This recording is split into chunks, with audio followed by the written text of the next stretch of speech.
Well, I don't know who's trust anymore. I mean, seriously.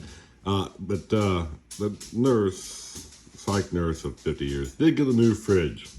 A much smaller one, which is good because after that Masters fiasco of where they lifted the thing, see the Bad Renovator series review on Masters, they boosted the kitchen floor. We had to raise this floor. This is the floor that was down. But even after we raised it, they so over elevated it, basically punched the floor up, that the walls are tilted. That's the kind of damage it did. And she wouldn't take a refund on that, as they did damage to the house. Did raise this floor back up.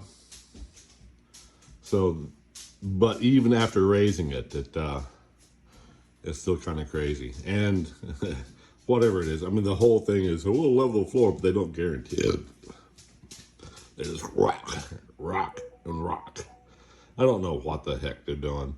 A bunch of morons who got into the buzz around the industry in Tennessee. The more people there are, the stupider they act.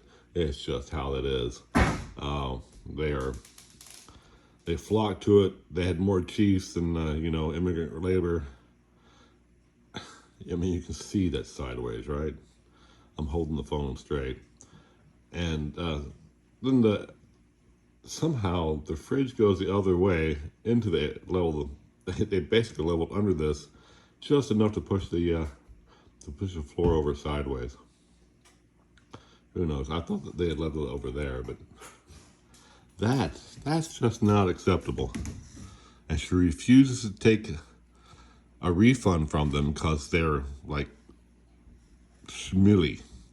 You know how the Tennessee rot gut incompetence are. They're a little old lady, and they'll kiss up to any money, no matter how incompetent they are. And it's just that.